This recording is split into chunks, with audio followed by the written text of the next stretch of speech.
اور قصص الاولیاء کا ایک بہت ہی عظیم واقعہ ہے جو میں ابھی بیان کر رہا ہوں، جو نفس سے تعلقات رکھتا ہے۔ اللہ کے ولیوں کی شان دیکھیے، اللہ کے ولیوں کا نفس سے تعلقات دیکھیے۔ ایک وقت کے بہت بڑی ولی ہے حضرت ابو الحسن کھرکانی، جو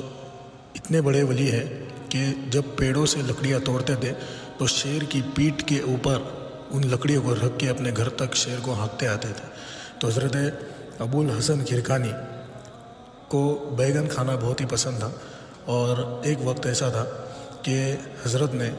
بیگن کھانا اپنے نفس کی کشی کی وجہ سے 40 سال تک بیگن کھائے نہیں، تاکہ اللہ یہ نہ سمجھے کہ محبت میرے ساتھ کرتا ہے اور ادنا سی چیز بیگن کھانے پر مجبور ہے۔ ایک روز آپ کی والدہ نے آپ سے کہا، ابو الحسن تمہیں بیگن اتنے پسند ہے تو ایک مرتبہ میرے کہنے پر کھا لو۔ آپ نے والدہ کے حکم کی تعمیل کی اور بیگن کھا لیے۔ اگلے روز آپ کو کشف کے ذریعہ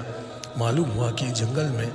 رہزنوں نے ایک قافلے کو لوٹ لیا ہے اور سارے لوگوں کو قتل کر دیا ہے۔ آپ نے یہ بات اپنی بیوی کو بتائی تو اس نے حسب معمول آپ سے کہا کہ آپ کا تو دماغ چل گیا ہے، یہاں گھر بیٹھے ہوئے آپ کو قافلہ کیسے نظر آ گیا؟ حالانکہ جنگل یہاں سے کوسوں دور ہے۔ یہ تو اللہ کے ولیوں کی شان ہے جو آنکھ بند کر کر بھی سارے چیزوں کو دیکھتے ہیں، سمجھتے ہیں۔ آپ اس کی باتوں کو سن کر خاموش ہو گئے۔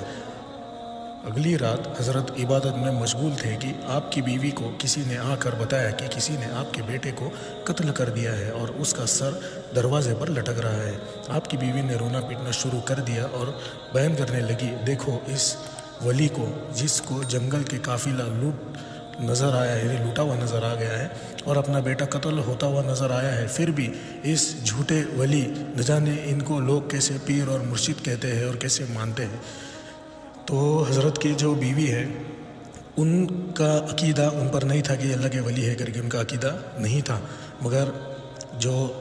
حضرت ابو الحسن کھرکانی جو ایک وقت کے بہت بڑے شہنشاہ ہے، ان کی بات ہی نرالی ہے، تو یہ تو گھر کی بات ہے، مطلب ان کی بیوی ان کے اوپر عقید مند نہیں تھی۔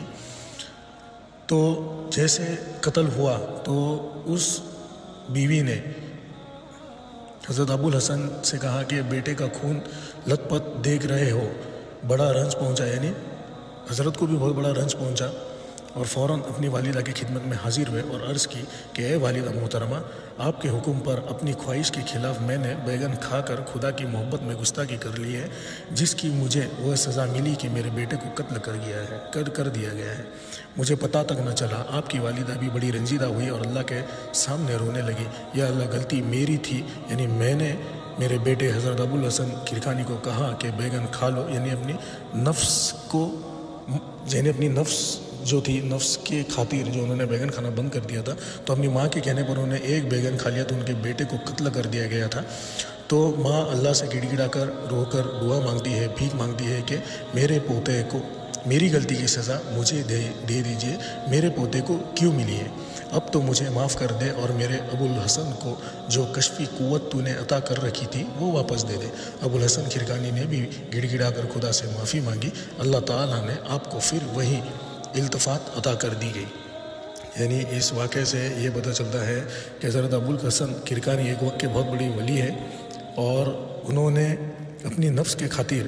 جو سب سے بہترین چیز ان کو پسند تھی جو کہ بیگن ہے، انہوں نے 40 سال تک اسے نہیں کھایا تھا، بس ایک ماں کے کہنے پر انہوں نے ایک بیگن کھا لیا، تو اس راہ میں ان کے بیٹے کو قتل کر دیا گیا۔ تو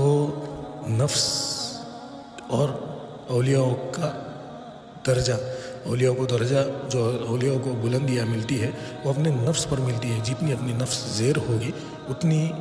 ان کے مقام بڑھتے رہیں گے۔ تو خیال رکھیں کہ نفس کا تعلقات اولیاء سے کتنا گہرا ہے۔